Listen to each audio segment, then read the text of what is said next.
দিন দিন কঠিন হচ্ছে চাকরির বাজার, বাড়ছে বেকারত্বের হার।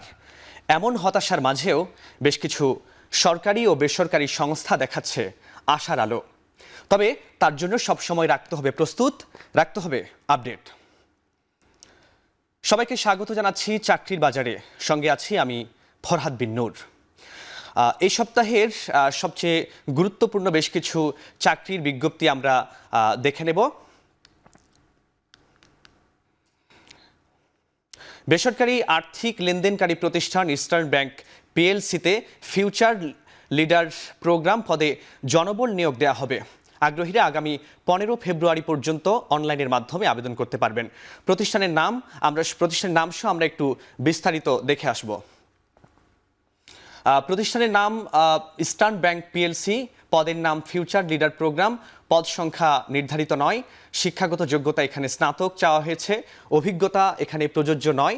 তবে চাকরির ধরন এখানে আমরা দেখতে পাচ্ছি একেবারে ফুল টাইম, এবং প্রার্থীর ধরন আমরা দেখছি নারী পুরুষ এখানে উভয়ই আছে। বয়স এখানে নির্ধারিত নয়। কর্মস্থল যে কোনো জায়গাতেই হতে পারে। আর বেতনের বিষয়টি এখানে আলোচনা সাপেক্ষে বলা হয়েছে। আবেদনের শেষ সময় আগামী 15 ফেব্রুয়ারি পর্যন্ত অনলাইনের মাধ্যমে আবেদন করতে পারবে। এছাড়া আমরা যদি দেখি, মহিলা ও শিশু বিষয়ক মন্ত্রণালয়ের অধীনে বাংলাদেশ শিশু একাডেমিতে 21টি পদে 82 জনকে নিয়োগ দেওয়া হবে। আগ্রহীরা আগামী 20 ফেব্রুয়ারি পর্যন্ত আবেদন করতে পারবেন। প্রতিষ্ঠানের নাম সহ আমরা একটু বিস্তারিত দেখে নেব এই বিজ্ঞপ্তিতে কি আছে। আমরা দেখছি যে প্রতিষ্ঠানের নাম মহিলা ও শিশু বিষয়ক মন্ত্রণালয়। এখানে চাকরির ধরন অস্থায়ী। এখানে নারী পুরুষ উভয়ই আবেদন করতে পারবে। যেখানে পদ সংখ্যা 21টি, পদে 82 জনকে আসলে নিয়োগ দেওয়া হবে। এবার এটির কর্মস্থল সম্পর্কে যদি আমরা জানি, সেটির কর্মস্থল হবে ঢাকার মধ্যেই, যেখানে বয়স 20 ফেব্রুয়ারি 2025 তারিখে সর্বনিম্ন 30 বছর বয়সের মধ্যে হতে হবে, তাহলেই আবেদন করতে পারবে। এছাড়া আবেদনের ঠিকানা মহাপরিচালক বাংলাদেশ শিশু একাডেমি, দোয়েল চত্বর সড়ক, শাহবাগ, ঢাকা 1000। এবং আবেদনের শেষ সময় সম্পর্কে যদি একটু আমরা দেখি, 20 ফেব্রুয়ারি 2025 তারিখে বিকেল 5টা পর্যন্ত আসলে আবেদন করা যাবে। এছাড়া আমরা যদি দেখি এবার ব্র্যাক ব্যাংকের একটি নিয়োগ বিজ্ঞপ্তি রয়েছে। সেখানে আমরা দেখব যে ব্র্যাক ব্যাংক পিএলসিতে সিনিয়র ম্যানেজার বা ম্যানেজার পদে জনবল নিয়োগ দেওয়া হবে। আগ্রহীরা আগামী 15 ফেব্রুয়ারি পর্যন্ত অনলাইনের মাধ্যমে আবেদন করতে পারবেন। অনলাইন ব্যতীত আসলে এখানে অন্য কোনো মাধ্যমে আবেদন করা হলে সেটি গ্রহণযোগ্য হবে না। আমরা এই প্রতিষ্ঠানের নিয়োগ বিজ্ঞপ্তিটি বিস্তারিত একটু দেখে আসব। প্রতিষ্ঠানের নাম ব্র্যাক ব্যাংক পিএলসি। এখানে বিভাগের নাম ম্যানেজমেন্ট, সাপ্লাই চেইন, ফাইন্যান্সিং। এবং এখানে যেসব পদ রয়েছে, যেসব পদে এখানে আবেদনের জন্য বলা হয়েছে, সেটি হচ্ছে সিনিয়র ম্যানেজার বা ম্যানেজার। পদ সংখ্যা এখানে নির্ধারিত নয়। শিক্ষাগত যোগ্যতা স্নাতক চাওয়া হয়েছে, অভিজ্ঞতা 5 বছর চাওয়া হয়েছে। বেতন এখানে আলোচনা সাপেক্ষে তারা দেবে। এবং চাকরির ধরন হচ্ছে ফুল টাইম, এবং প্রার্থীর ধরন এখানে নারী পুরুষ যে কেউ আবেদন করতে পারবে। বয়স কোনো এখানে নির্ধারিত নয়, এবং কর্মস্থল আসলে যে কোনো জায়গাতেই হতে পারে। এবং আবেদনের শেষ সময়ে এখানে আগামী 15 ফেব্রুয়ারি পর্যন্ত অনলাইনের মাধ্যমে আবেদন করতে হবে।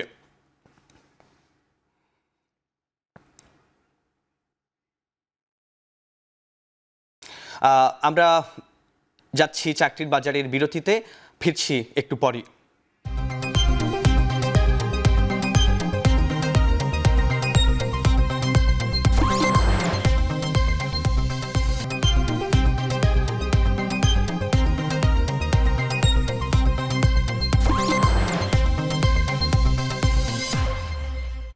বিরতির পর ফিরে এলাম। আপনারা দেখছেন চাকরির বাজার। বেসরকারি বাণিজ্যিক ব্যাংকিং প্রতিষ্ঠান মিউচুয়াল ট্রাস্ট ব্যাংক পিএলসিকে রিলেশনশিপ ম্যানেজার পদে জনবল নিয়োগ দেওয়া হবে। আগ্রহীরা আগামী 15 ফেব্রুয়ারি পর্যন্ত আবেদন করতে পারবেন। প্রতিষ্ঠানের নাম সহ আমরা একটু এই নিয়োগ বিজ্ঞপ্তিতে কি আছে সেটি একটু বিস্তারিত দেখে নেব। প্রতিষ্ঠানের নাম হলো মিউচুয়াল ট্রাস্ট ব্যাংক পিএলসি, যেখানে বিভাগের নাম SME business branch banking division. এখানে পদের নাম রিলেশনশিপ ম্যানেজার, যেখানে পদের সংখ্যা আসলে নির্ধারিতভাবে তারা বলেনি। শিক্ষাগত যোগ্যতা চাওয়া হয়েছে স্নাতক, অভিজ্ঞতা এখানে বলা হয়েছে 3 বছরের কথা, এবং প্রার্থীর ধরন এখানে আসলে নারী পুরুষ যে কেউই আবেদন করতে পারবে, আর বয়স এখানে নির্ধারিত চাওয়া হয়নি। এবং আরেকটা বিষয় যদি আমরা দেখি যে এখানে বেতনের বিষয় সেটি এখানে আলোচনা সাপেক্ষেই আসলে হবে। চাকরির ধরন হচ্ছে ফুল টাইম, আর কর্মস্থল হচ্ছে বগুড়া, চট্টগ্রাম, কুমিল্লা, দিনাজপুর, ফরিদপুর, গাজীপুর, খুলনা, ময়মনসিংহ, নারায়ণগঞ্জ, নরসিংদী, নোয়াখালী, পাবনা, রংপুর, সিরাজগঞ্জ এবং ঢাকার সাভারে। আবেদনের শেষ সময় হচ্ছে আগামী 15 ফেব্রুয়ারি পর্যন্ত আসলে এখানে আবেদন করতে পারবেন। এছাড়া ক্ষুদ্র ঋণ প্রদানকারী প্রতিষ্ঠান আশায় ফিজিওথেরাপিস্ট পদে জনবল নিয়োগ দেওয়া হবে। আগ্রহীরা আগামী 15 ফেব্রুয়ারি পর্যন্ত আবেদন করতে পারবেন। প্রতিষ্ঠানের নাম সহ আমরা একটু বিস্তারিত দেখে আসব নিয়োগ বিজ্ঞপ্তিতে আসলে কি আছে। প্রতিষ্ঠানের নাম হচ্ছে আশা, যেখানে পদের নাম ফিজিওথেরাপিস্ট, পদ সংখ্যা হচ্ছে 1টি, যেখানে শিক্ষাগত যোগ্যতা চাওয়া হয়েছে ফিজিওথেরাপিস্টের উপরে স্নাতক। এছাড়া অভিজ্ঞতা এখানে প্রযোজ্য নয়। বেতন 41,400 টাকা। চাকরির ধরন ফুল টাইম এবং নারী পুরুষ যে কেউই আবেদন করতে পারবে। যেখানে বয়স চাওয়া হয়েছে সর্বোচ্চ 30 বছর পর্যন্ত আবেদন করতে পারবে। কর্মস্থল যে কোনো স্থানেই হতে পারে। আবেদনের সময় আগামী 15 ফেব্রুয়ারি পর্যন্ত আবেদন করতে পারবেন।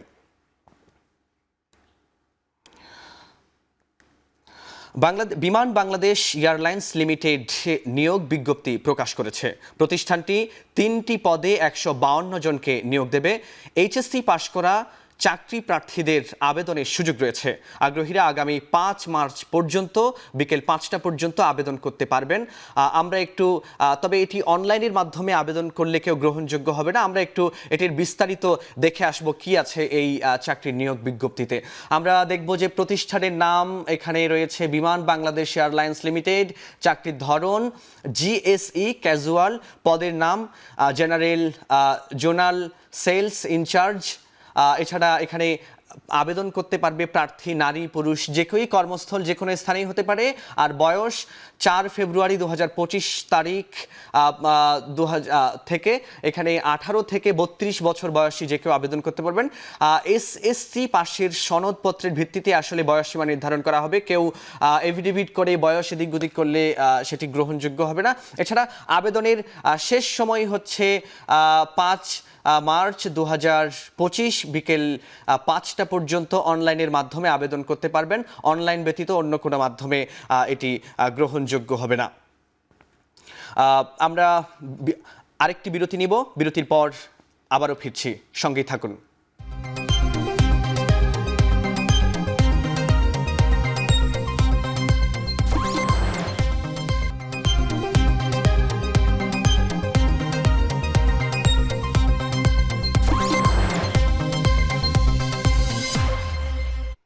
বিরতির পর আবারও ফিরে এলাম। আপনারা দেখছেন চাকরির বাজার।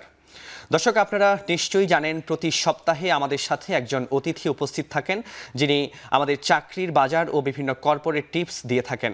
আজ আমাদের সাথে স্টুডিওতে উপস্থিত আছেন ঢাকা কলেজের অর্থনীতি বিভাগের প্রভাষক শামীম আহমেদ, যিনি চাকরির বিভিন্ন প্রস্তুতির জন্য ক্লাসও নিয়ে থাকেন। আজকে তার সাথে আমরা একটু কথা বলবো। স্যার, আপনাকে স্বাগতম চাকরির বাজারে। একটু আমরা প্রথমেই জানবো যে আমরা তো জানি যে চাকরির বাজার বর্তমানে আসলে খুবই কঠিন একটা বিষয়। সেখানে আরেকটা বিষয় বলবো যে এই যে চাকরির নিয়োগ বিজ্ঞপ্তিগুলোতে আমরা দেখলাম যে অনেক ক্ষেত্রেই অভিজ্ঞতা চাওয়া হয়েছে, কিন্তু আমরা অনেক ক্ষেত্রে আবার দেখি যে সদ্য স্নাতক শেষ করা বা তাদের পড়াশোনা শেষ করে অনেকে আসলে তার তো অভিজ্ঞতা থাকে না, কিন্তু চাকরির নিয়োগ বিজ্ঞপ্তিগুলোর বেশিরভাগ ক্ষেত্রেই আমরা দেখি যে সেখানে অভিজ্ঞতা চাওয়া হয়। তো সেই ক্ষেত্রে একজন প্রার্থীর কি করণীয় হতে পারে, বা এই বিষয়টা নিয়ে যদি আপনি একটু বলতেন। ধন্যবাদ। প্রথমে আমি এখন টেলিভিশনকে ধন্যবাদ জানাচ্ছি আমাকে এখানে আমন্ত্রণ জানার জন্য। আপনি খুব সুন্দর একটি প্রশ্ন করেছেন। আসলে আমরা যদি একটু পেছনে তাকাই, জুলাই বিপ্লবের আগে আমাদের অর্থনীতিবিদরা বিভিন্নভাবে বিভিন্ন সময় সংকেত দিয়েছিলেন যে ইকোনমি একটু ডাউনওয়ার্ড ট্রেন্ডিংয়ে যাচ্ছে, এবং আমরা এখন রিয়েলাইজ করছি আসলে কেন যাচ্ছে, আমরা সবাই এখন অবগত আছি।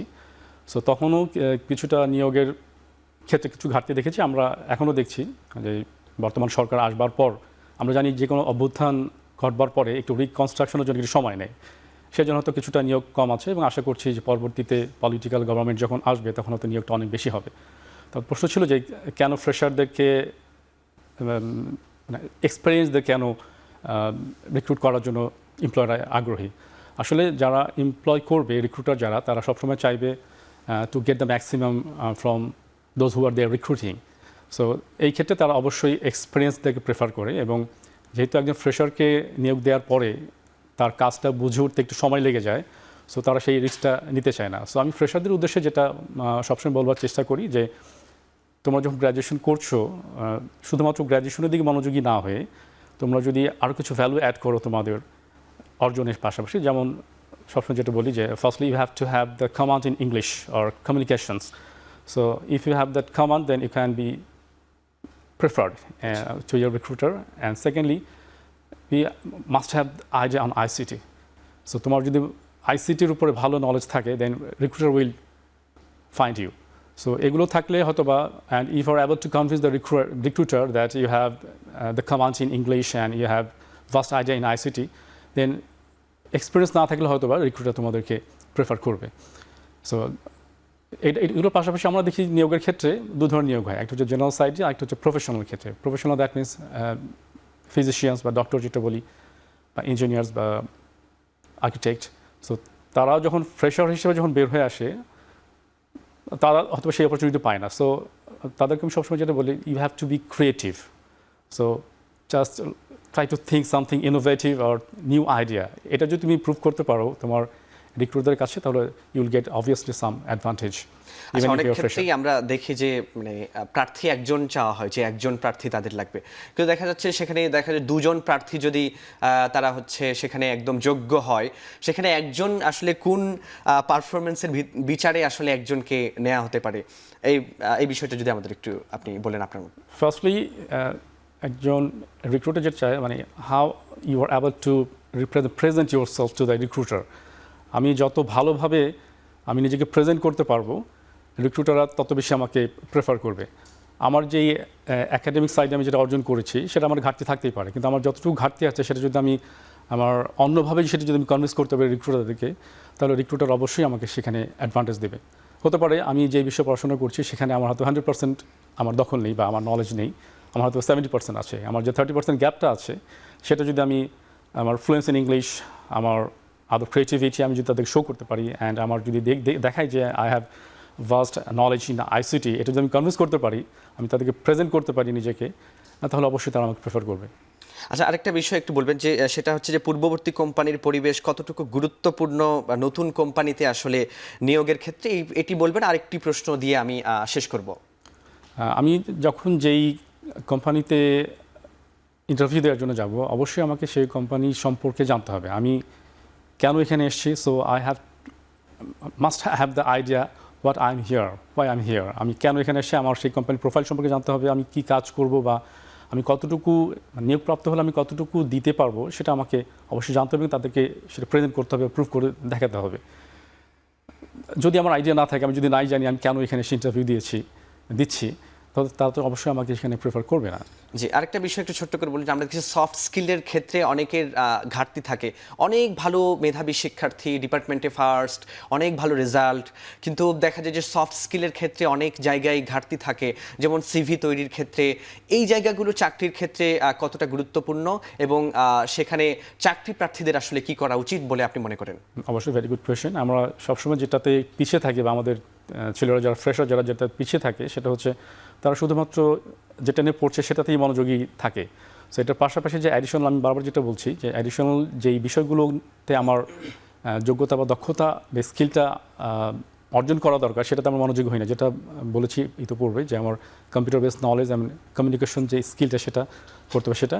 আর আমরা যেনতনভাবে একটা সিভি তৈরি করে পাঠিয়ে দিই। আসলে সিভিটা হচ্ছে আমি কতটুকু প্রেজেন্ট করতে পারছি আমার রিক্রুটার বা এমপ্লয়ারদের কাছ থেকে, সেটা বড় একটা জিনিস। যে সিভিতে একটা আমি সামারি পাচ্ছি যে আমি কি করেছি, আমার অর্জন কতটুকু, বা আমার নলেজ কতটুকু, আমার এক্সপিরিয়েন্স কতটুকু। সো সিভিটাকে আরও বেশি প্রেজেন্টেবল করতে হবে, আরও বেশি রিচেবল করতে হবে, আরও প্রেজেন্টেবল করতে হবে, যাতে সিভি দেখেই রিক্রুটাররা মোটামুটি আমাকে অনেকটা কনভিন্স হয়ে যায় আমাকে রিক্রুট করবার জন্য। নিশ্চয়ই।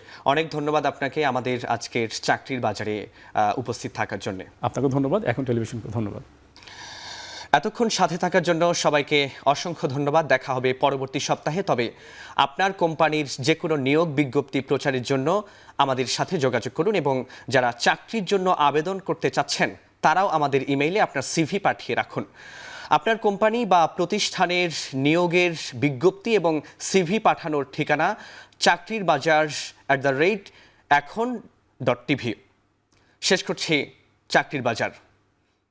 এখন টেলিভিশন ওয়েবসাইটে দেখতে ভিজিট করুন www.ekon.tv। এছাড়া ফেসবুকে দেখতে ভিজিট করুন facebook.com/tv.ekon। এছাড়া ইউটিউবে দেখতে ভিজিট করুন youtube.com/c/ekontv।